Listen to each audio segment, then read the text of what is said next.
हमें टेरल दिखाई जाती है जो सेसियो की तरफ ही देख रही थी। वो सोचती है पता नहीं क्यों ये मॉन्स्टर यहाँ पर क्यों है और इसका सेसियो के साथ क्या ताल्लुक है, लेकिन चाहे कुछ भी हो जाए मुझे अब इसी को मारना होगा। और तब वो अपनी पावर यूज करती है और तभी वो मॉन्स्टर उछलता हुआ उसकी तरफ आता है जैसे वो उस पर अटैक करने वाला हो। वो कहती है इसकी बॉडी तो बहुत ज्यादा बड़ी है लेकिन ये इतना ज्यादा फास्ट कैसे हो सकता है। और तब वो अपनी पावर को तलवार पे यूज करती है और वो भी उस पर अटैक करने लगती है और तब उसने उसकी बॉडी के अंदर तलवार घुसा दी थी। लेकिन वो मॉन्स्टर अपनी टेल उठाता है और उसी से हमारी हीरोइन पे हमला कर देता है तो वो दूर जाकर पहाड़ के अंदर गिरती है।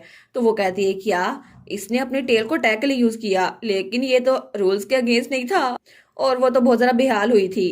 तभी वो मैंटिकोर उड़ता हुआ उस आदमी के पास आता है जिसके खून की वजह से वो आजाद हुआ था और दूर से सैसियो उसी को देख रहा था। और टेरल सोचती है मेरे फादर उन्होंने मुझे कैपिटल भेज दिया, एम्परर जिन्होंने मुझे हंटिंग कंपटीशन ज्वाइन करने के लिए फोर्स किया, और वो स्टूपिड जेमन जो मुझे रास्ते में मिल गया, और अब ये सैसियो जिससे मैं नफरत करती हूँ। आखिर क्यों ये सब के सब लोग मुझे क्यों मिलने थे और आखिर में ये मुझे खत्म करना होगा। तब वो अपनी तलवार की तरफ हाथ बढ़ाती है और खड़े होते हुए कहती है ठीक है, क्योंकि सिर्फ मैं ही हूँ जो इस सबको खत्म कर सकती हूँ, लेकिन इन सब की वजह से मेरी लाइफ इतनी मिजरेबल क्यों बननी थी। और तब वो मैंटिकोर उस सिपाही को उठाकर खाने लगता है, लेकिन तभी हमारी हीरोइन आती है और उसके मुंह पे तलवार मारती है। और वो कहती है हमारी जंग अभी तक खत्म नहीं हुई, और फिर से अपनी तलवार उठा के उस पर हमला करने लगती है। और थोड़ी देर बाद उसने उसके सर में तलवार घुसा दी थी। तो वो कहती है मर जाओ, तुम अभी के अभी मर जाओ। और तब उसकी मैजिक से वो मैंटिकोर वो बर्फ का बनने लग जाता है। तो सेसियो भी उसको देखता है और तब तक वो मैंटिकोर पूरा का पूरा बर्फ बन चुका था। और हमारी हीरोइन कहती है मुझे इसको अपने साथ लेके जाना है इसलिए यहीं पर रहेगा। लेकिन तब वो नीचे उतरती है और कहती है अब मुझे क्या करना चाहिए, अगर मैंने इसे ऐसे छोड़ दिया तो शायद ये खुद ही मेल्ट हो जाए। तब वो सेसियो के पास आती है और कहती है एक्सप्लेन करो मुझे ये सारी सिचुएशन क्यों है और तुम इस सब में क्यों हो। तो सेसियो कहता है क्या तुम्हें एक जनरल आइडिया नहीं है, और वैसे भी मेरे गैस के मुताबिक डेब्रिक का नाइट वो मुझे यहाँ पर लेके आया था और उसने ही यहाँ पर मैंटिकोर को आजाद करवाया और फिर उसने खुद को मार डाला। वो कहती है लेकिन वो लोग ऐसा क्यों कर रहे हैं। तो वो कहते हैं क्या पता, शायद तुम बिल्कुल सही हो कि वो लोग मुझे मारने के लिए सब कुछ कर रहे हो। तब वो खड़ा होता है और हमारी टेरल के सामने खड़ा था और उनका हाइट डिफरेंस तो बहुत ज्यादा अच्छा लग रहा था। तो हमारी टेरल सोचती है नॉर्मली तो ये चेयर पे बैठा रहता है लेकिन मैंने नोटिस नहीं किया, ये तो मुझसे भी ज्यादा लंबा है। तो तब वो पीछे मुकर के कहती है अच्छा ठीक है, लेकिन आखिर इसे ऑर्डर किसने दिया होगा। वो कहता है और किसने, पैट्रियक के अलावा और किसने दिया होगा। वो कहती है पैट्रियक। वो कहता है ऑफ कोर्स। तो वो कहती है इसका मतलब है ड्यूक डेब्रिक वो इसके पीछे है ना, लेकिन अगर वो तुम्हें नापसंद करते हैं फिर भी तुम्हें मरवाना ये तो बहुत ज्यादा बुरा होगा ना, वो ये सब कुछ क्यों करेंगे। तो वो कहता है हाँ अगर मैं रॉयल ना होता तो अभी तक मेरी जान ले चुके होते। तो वो सोचती है क्या उनको पहले से पता था कि सैसियो का बैकग्राउंड क्या है इसलिए उन्होंने इसे फैमिली में रखा। और वो सोचती है क्या किसी ने जानबूझ के सैसियो को ड्यूक को दिया ताकि वो उसकी हिफाजत कर सकें। लेकिन वो कहती है मैं एक आखिरी सवाल पूछना चाहती हूँ। और फिर वो कहती है तुम उसके खिलाफ लड़े क्यों नहीं, तुम भी तो अपनी जान बचा सकते थे ना। वो कहता है वेल ये यूजलेस होता मेरे लिए फाइट बैक करना, क्योंकि नाइट्स अब फैमिली पैट्रियार्क सब बहुत ज्यादा कैपेबल लोग हैं और मैं तो भाग भी नहीं सकता था। वो कहती है लेकिन तुम अपनी पावर भी तो यूज कर सकते थे ना, तुम इसके खिलाफ या उस भाई के खिलाफ पावर यूज कर लेते, फिर तो वो तुम्हारी बात मान जाता, तुम्हें यहाँ पर ना लेके आता। वो कहता है मुझे नहीं पता, वैसे मैं ये करना नहीं चाहता क्योंकि इससे मुझ पे बोझ पड़ता है। वो कहती है लेकिन अगर तुम पे बोझ भी पड़ता है फिर भी तुम ऐसे ही मर जाते। वो कहता है नहीं नहीं मैं नेचुरली बहुत ज्यादा लकी हूँ और तुम मुझे बचाने के लिए आई गई है ना। वो कहती है क्या मैं तुम्हें बचाने के लिए आ गई, अगर मैं ना आती तो तुम मर जाते, मैं तो बिल्कुल स्पीचलेस हूँ। वो कहता है थैंक यू सो मच मेरी लाइफ बचाने के लिए। और फिर वो कहता है अब तुमने मेरी लाइफ बचाई है तो तुम्हें मैं कुछ मैजिकल दिखाता हूँ। और तब उस आदमी के पास बैठता है और वो कहता है इसके वाउंड्स मैं इसको हील करता हूँ। और तब वो अपनी पावर यूज करता है और तभी वो आदमी थोड़ा सा हिलता है और थोड़ा सा खांसता है। तो हमारी टेल कहती है क्या क्या ये अपनी हीलिंग एबिलिटी को भी यूज कर सकता है, आखिर इसके पास कितनी ज्यादा पावर्स हैं। तब सेसियो कहता है बस थोड़ी देर और ये होश में आ जाएगा। वो कहती है लेकिन तुम इतने कम वक्त में उसकी इंजरीज भी हील कर सकते हो। तो वो कहता है हाँ बिल्कुल। और तब वो कहता है मैंने इसको हील तो कर दिया है लेकिन अभी भी इसके हाथ में बहुत ज्यादा खून है और इसको क्लीन करने के लिए मुझे लगता है शायद बारिश को बरसना होगा। तब वो आसमान की तरफ देखता है और वहां पर बादल गरजते हैं और बारिश शुरू हो जाती है। तो तब उसका खून धुल रहा था और वो आदमी भी हल्का हल्का होश में आ रहा था। वो कहता है थंडर ये कितना जरा खूबसूरत है ना। और तब वो हमारी टेल की तरफ देखता है और स्माइल करते हुए कहता है और एक स्टॉर्म। तो वो कहती है बस कर दो। और तब वो उसके मुंह पे हाथ रखते हुए कहती है आखिर तुम कितनी दूर तक जाने वाले हो, कितनी पावर यूज करोगे अपनी। लेकिन तभी वो लोग फिसलते हैं और टेरल हमारे हीरो के ऊपर थी। वो कहता है आई विश तुम कहती तुम मुझे बहुत ज्यादा पसंद करती हो, लेकिन तभी वो उसके हैंड पे किस करता है। तो तब टेरल उसकी तरफ देखती है तो वो बहुत ज्यादा शौक हो गई थी। तो तब वो दोनों खड़े होते हैं। वो कहती है आखिर तुम ये कर क्या रहे थे। तो तब वो कहता है कितनी शर्म की बात है ना, मेरी पावर तुम पे यूज नहीं हो सकती, वरना अभी तक तुम मुझे कह रही होती तुम मुझे पसंद करती हो। वो कहती है बकवास करना बंद करो, मजाक का टाइम नहीं है ये। वो कहता है अच्छा ठीक है, तो तुम मुझे ये बताओ तुमने मेरी जान क्यों बचाई थी, और तुम्हें पहले से पता था ना कि वो शख्स जिसे तुम बचाने आई हो वो मैं हूं, तो आखिर तुम यहाँ तक क्यों आई। तो वो कहती है मैं तुम्हें बचाती, हालांकि मुझे पता होता कि तुम हो, फिर भी, और वैसे भी इस सब से मेरा कोई लेना देना नहीं है, और अगर हमने इसको यहाँ पर छोड़ दिया तो ये भी पिघल जाएगा, मुझे इसको वहां तक लेके जाना होगा। तभी वो आदमी जो सिपाही वहां लेटा हुआ था वो थोड़ा होश में आने लगता है। वो कहती है क्या ये होश में आ रहा है, तो वो जल्दी से हमारे सैसियो की व्हीलचेयर के पास जाती है और जल्दी से सैसियो को उस पर बिठा देती है। वो कहती है आराम से बैठ जाओ। वो कहता है क्या, लेकिन क्यों, क्या हुआ है। वो उसको चुप रहने का इशारा करती है। तभी उसका सिपाही वो जाग जाता है। वो कहता है क्या, मेरा हाथ, मैं जिंदा हूँ। और तब उन दोनों की तरफ देखता है। वो कहता है यंग डचेस रिहान, आप यहाँ पर, और मैं जिंदा कैसे हूँ। तो दोनों गुस्से से उसकी तरफ घूर के देख रहे थे। वो कहती है तुमने मुझे यंग डचेस कहा, लेकिन तुम्हें रिस्पेक्ट बिल्कुल भी नहीं है, तुम बिल्कुल जेमन की तरह जो रूल को ओबे नहीं करता। और तुम ये सब कुछ यहाँ पे क्यों करने आए थे, तुम तो बहुत ज्यादा कॉन्फिडेंट लगते हो, लेकिन तुम्हें सच में लगा था तुम इस मॉन्स्टर से ज्यादा ताकतवर हो। वो कहता है क्या मॉन्स्टर, और जब उस मॉन्स्टर की तरफ देखता है तो वो बर्फ का जमा हुआ था। वो कहता है कैसे, ये कैसे हो गया। तो हमारी बहन कहती है ठीक है चलो थोड़ी सी बात कर लेते हैं, मुझे ये बताओ तुम्हारा नाम क्या है। वो कहता है मेरा नाम ब्रूनल है। वो कहती है ऑल राइट ब्रूनल, मुझे ये बताओ कि इस सब को करने में, इस मेंटी को आजाद करवाने में और सैसियो की जान लेने में किसका हाथ था, तुम किसकी बात कर रहे थे, तुम किसका हुक्म मान रहे थे, और तुमने इस मॉन्स्टर को अपने ब्लड से क्यों जगाया। वो कहता है मैं कुछ नहीं कह सकता। तो हमारी बहन कहती है सच में ब्रूनल, तुम्हें पता है ये चीज क्या है। वो कहता है ये तो सबसे प्रीशियस पोशन है जिसकी वजह से हीलिंग हो सकती है। वो कहती है बिल्कुल, और मैंने ये पोशन यूज किया ताकि तुम्हारी जान बच सके, और अब भी तुम अपनी बेस्ट शेप में वापस आ गए हो, फिर भी तुम मुझे कुछ नहीं बताने वाले। और अगर तुमने रिपोर्ट किया कि तुमने अपना मिशन फेल कर लिया और हील हो गए हो, तो क्या डेब्रिक तुम्हें छोड़ेंगे। वो कहता है क्या मुझे छोड़ेंगे। तो वो उठते हुए भागने लगता है। वो कहता है नहीं, अगर ऐसा ही है तो मुझे फिर से अपना हाथ काटना होगा। वो फिर से होश में आ जाएगा, लेकिन हमारी टेरल उसको नीचे गिरा देती है। वो कहती है ऐसा करने का सोचना भी मत, और उसके सामने तलवार पड़ी थी। वो अपना हाथ आगे बढ़ाने लगता है, लेकिन टेरल वो जल्दी से उसकी गर्दन में तलवार रख देती है। वो कहती है अगर तुम बात नहीं करोगे तो मुझे मार्कस को डायरेक्टली बताना पड़ेगा तुमने ये सब कुछ क्यों किया, और वैसे भी मैं मार्कस को कहूंगी कि आपके नाइट ने मुझे सब कुछ बता दिया कि आप अपने बेटे को मरवाना चाहते थे, और मैं तुम्हारी हेल्प करूंगी उनको ये बताने के लिए कि तुमने अपने जिंदा रहने के लिए ये सब कुछ किया। तो वो कहता है नहीं प्लीज मुझे माफ कर दें, मैं आपसे माफी मांगता हूँ, मेरी फैमिली इस पे डिपेंड करती है। वो कहती है क्या। वो कहता है अगर मैंने उनका ऑर्डर ना माना तो वो मेरी बीवी को मार डालेंगे। तो हमारी टेल कहती है लेकिन क्यों, तुमने ये सब कुछ क्यों किया। वो कहता है प्लीज मेरी बीवी को बचा ले, उन्होंने कहा कि अगर मैं उनका हुक्म नहीं मारूंगा वो मेरी बीवी को मार देंगे, मेरी फैमिली वो खत्म हो जाएगी, प्लीज मैं आपसे माफी मांगता हूँ डचेस, प्लीज मेरी हेल्प करें। वो कहती है ठीक है, तो सबसे पहले मुझे हर एक चीज बताओ, उसके बाद मैं तुम्हारी पनिशमेंट के बारे में कुछ सोच सकती हूँ। और तब हमें पास का सीन दिखाया जाता है जब वो स्पाई मार्कस के पास आया था। वो कहता है योर ग्रेस प्लीज मैं ये ऑर्डर फॉलो नहीं कर सकता। वो कहता है क्या तुम फॉलो नहीं कर सकते, लेकिन मैंने तुम्हें बनाया है, तुम एक कॉमनर बैकग्राउंड से थे, मैंने तुम्हें नाइट बनाया है, तुम्हारी इतनी हिम्मत के मेरी बात को मना करो। वो कहता है लेकिन मैं मिस्टर सैसियो के साथ ऐसा नहीं कर सकता। तो मार्कस कहता है तुम्हें ये करना ही होगा, अगर तुम ये ना करो तो तुम्हारी वाइफ वो भी तुम्हारे साथ ही मर जाएगी, और अगर तुमने मना किया तो तुम जानते हो क्या होगा। तो वो कहता है क्या। तब टेरल कहती है अच्छा तो उन्होंने ये तरीका अपनाया चीजों को सुलझाने का। वो कहता है मुझे माफ कर दें लेकिन मुझे ये करना ही पड़ा, लेकिन मैं जिंदा रहना चाहता था और मैं चाहता था मेरी वाइफ वो भी बिल्कुल सही रहे। तो वो अपनी तलवार वापस रखते हुए कहती है तो सच में तुम उसी तरीके को फॉलो करने वाले हो। वो कहता है मैंने अपना माइंड बना लिया था, अगर मैंने सेक्रीफाइस खुद को कर दिया तो मेरी वाइफ बच जाएगी, प्लीज चाहे कुछ भी हो मेरी वाइफ को बचा लें, क्या आप मेरी रिक्वेस्ट को एक्सेप्ट कर सकती हैं। तो वो सोचती है हालांकि ये अपनी वाइफ को बचाने के लिए ये सब कुछ कर रहा है, लेकिन फिर भी उसने सैसियो को मारने की कोशिश की है, मैं इसको इतने आराम से माफ तो नहीं कर सकती। तो वो उसे कहती है क्या तुम जीना चाहते हो। वो कहता है क्या मैं। वो कहती है हाँ मैं तुमसे पूछ रही हूँ क्या तुम जीना चाहते हो। और दूसरी तरफ हमें कंपटीशन का सीन दिखा रहता है जहां पर टेंट लगा हुआ था और वहां पर वही दोनों बैठे हुए थे। वो कहते हैं जैसा हमने प्लान किया था सब कुछ वैसा ही हुआ, पूरी की पूरी बैटल इंटरप्ट हो गई है।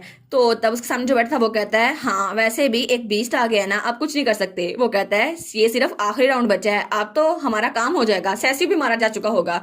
तभी वहां पे दौड़ता हुआ एक स्पाई आता है। वो कहता है मार्कस डेब्रिक बाहर देखें, प्लीज बाहर देखें, लॉर्ड सैसियो आए हैं। तो वो लोग जब बाहर देखते हैं तो वहां पर दो लोग थे। तो वो दोनों कहते हैं क्या ये कौन है। और वहां पे हमारी टैरल थी जिसने हमारे सैसी को उठाया हुआ था बिल्कुल प्रिंसेस स्टाइल में। और तब वो कहती है सच कुछ पाने के लिए हमने एक झूठ गढ़ा, इसलिए हमने अपने में से एक स्टोरी बनाई। और तब उसे कहती है ब्रूनल क्या तुम जिंदा रहना चाहते हो तो तुम मेरी बात मानोगे। तो वो उसे बताते हुए कहती है, मैं जब मैंटिकोर को मारने के लिए यहाँ आई तो मैंने तुम्हें देखा जो यहाँ पर आया हुआ था। जब मैंने तुमसे सवाल पूछा तो तुम क्लिफ से नीचे गिर गए पैनिक में और तुम मारे गए, समझ गए। अगर ऐसा ही है तो मैं तुम्हें बाद में एक प्रीशियस पोशन दूंगी और इससे तुम्हें एक दिन के लिए हेल्प मिल जाएगी, इसलिए जितना दूर हो सके यहाँ से भाग जाओ। और वो वहां से भाग रहा था और वो कहती है, जंगल में बहुत ज्यादा दूर चले जाना और फिर खुद को छुपा लेना, और रात के वक्त मैं तुम्हें अपने स्पाइयों के साथ ढूंढने आऊंगी और इसके बाद मैं तुम्हारी वाइफ को प्रोटेक्ट कर लूंगी। वो कहता है, क्या सच में आप मुझे और मेरी वाइफ को प्रोटेक्ट कर लेंगी? तो वो उसके सामने झुक जाता है। वो कहता है, thank you so much successor of Duke Rihan, आप तो बहुत ज्यादा अच्छी हैं, मैं नहीं जानता आपको रीपे कैसे करूं। वो कहती है, ये अभी टाइम नहीं है मुझे थैंक यू करने का, क्योंकि सिर्फ मैं नहीं थी जिसे रिस्क में डाला तुमने सैसियो को रिस्क में डाला। तो वो सैसियो की तरफ देखती है और कहती है, ऑफ कोर्स फाइनल डिसीजन सैसियो का ही होगा। तो वो सैसियो की तरफ देखते हैं तो तभी वहां पर बारिश खत्म हो गई थी और सनलाइट आ गई थी। तो तब हमारी हीरोइन कहती है, एनीवेज मुझे लगता है सैसियो ने तुम्हें माफ कर दिया है। वो कहता है, सच में थैंक यू सो मच, मैं कभी भी आपकी हेल्प को नहीं भूलूंगा। और तब वो वहां से भाग गया था। तो हमारी हीरोइन कहती है, चैरिटी सच में तुम्हारा वर्क है ना सैसियो? और फिर वो कहती है, अब तुम पहाड़ से नीचे कैसे उतरोगे, है ना? चलो मैं तुम्हें उठा लेती हूँ। वो कहता है, क्या ये कोई मजाक है ना? आप मुझे उठाने क्यों वाली हैं? और वैसे भी आप तो मेंटिकोर को लेकर नीचे जाने वाली थी ना। वो कहती है, उसे ऐसे ही छोड़ देते हैं, वैसे भी तुम्हारी व्हीलचेयर टूट गई है, अब ये ना कहना कि तुम अपनी इन्हीं टांगों के साथ चल के जाने वाली हो, अगर किसी ने तुम्हें देख लिया तो। और वैसे भी तुम तो बहुत ज्यादा एम्बेरस हो रहे हो, अगर तुम्हें इतनी सारी शर्म आ रही है तो तुम बेहोश होने का ड्रामा कर सकते हो। वो कहता है, अच्छा ठीक है। और उसके बाद हमें वही सीन दिखा रहता है जब वो लोग टेंट में पहुंच चुके थे। वो कहती है, बहुत दिनों बाद मिले मार्कस डैब्रिक। और तब स्पाई से कहती है, तुम यहाँ और लॉर्ड सैसियो की हेल्प करो। और तब वो सैसियो को नीचे उतारती है और वो स्पाई उसको वहां से ले जाता है। तो डेब्रिक कहता है, आखिर ये सब कुछ कैसे हुआ? तो हमारी टैल कहती है, ये सवाल तो मुझे पूछना चाहिए, आखिर इस सब की वजह क्या है?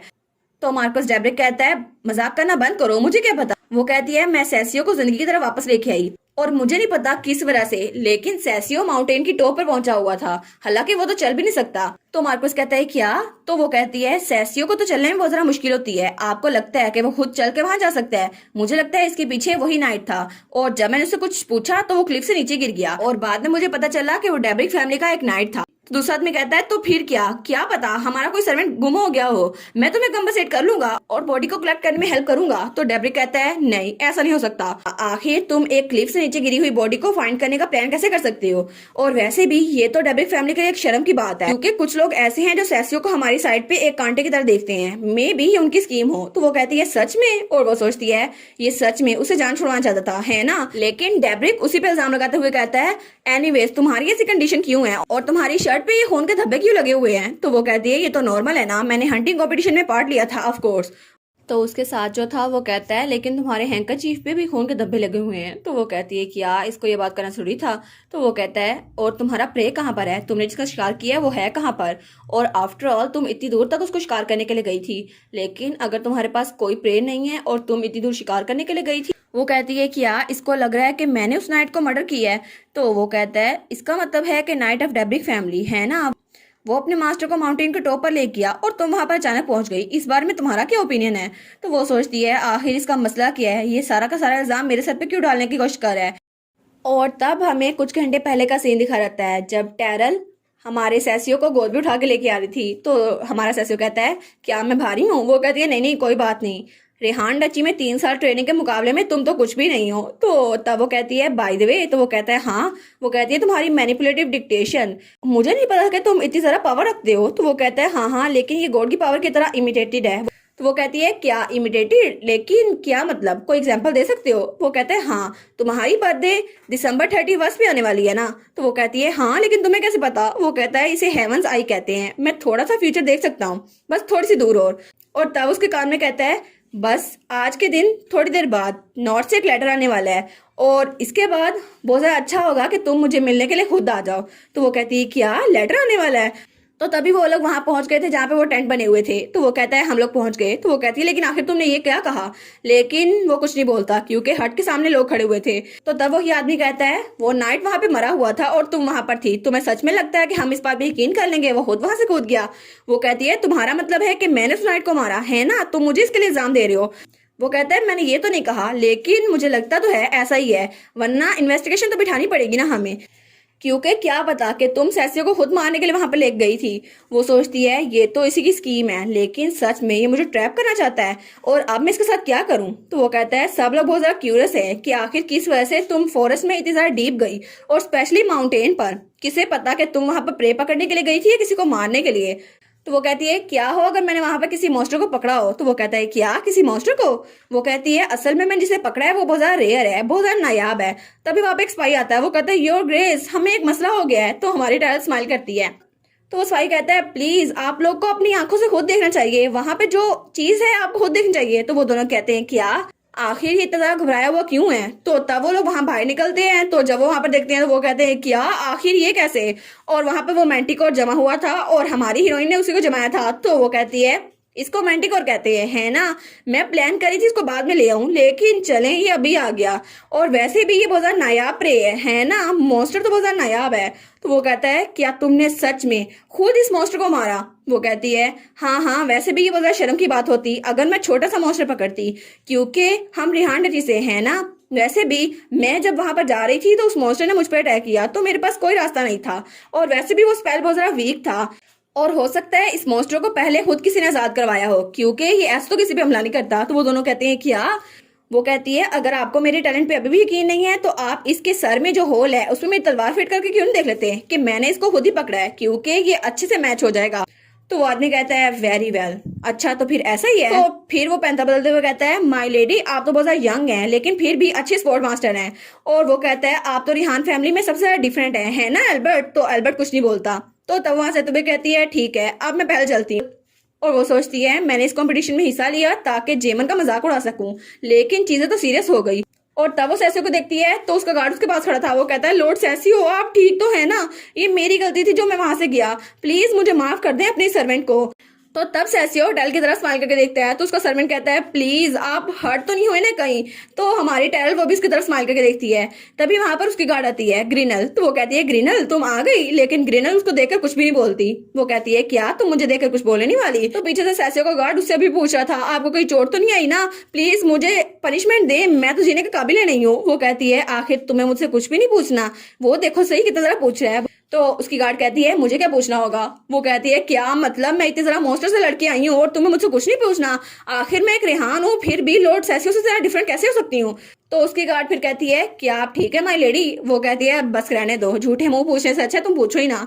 वो कहती है मैं यहाँ पर आई हूँ क्योंकि सिचुएशन बहुत ज्यादा अर्जेंट है यंग मास्टर। वो कहती है अच्छा क्या हुआ है। वो कहती है हमें एक लेटर रिसीव हुआ है और ये लेटर नॉर्थ से आया है आपके फादर की तरफ से। वो कहती है क्या नॉर्थ की तरफ से एक लेटर। और तब उसे याद आता है जब उसे सैसियो ने कहा था नॉर्थ की तरफ से एक लेटर आने वाला है और जब वो लेटर आए तो प्लीज तुम मुझसे मिलने के लिए आ जाना। वो कहती है क्या सैसियो क्या इसको पहले से पता था। तो तब वो सैसियो की तरफ देखती है और कहती है क्या सच में इसके पास हेवंस आई है, ये फ्यूचर को देख सकता है। तो सैसियो की तरफ देखता है तो वो सोचती है मैनिपुलेटिव डिक्टेशन ये उसकी दूसरी साइड है ना, तो इसके पास ये पावर भी है फ्यूचर देखने की। तो तब सैसियो उसकी तरफ स्माइल करके देखता है जैसे उसे कुछ जता रहा हो। और इसी के साथ ये वाला पार्ट यहीं पर ख़त्म। तो आप लोग बताइएगा आप लोग को ये पार्ट कैसा लगा, और वीडियो को लाइक और चैनल को सब्सक्राइब लाजमी कीजिएगा। बाकी वीडियोस का लिंक भी स्क्रीन पर नज़र आ रहा होगा तो काइंडली उनको भी चेकआउट कर ले। और thank you so much for watching my videos. Stay safe, bye bye.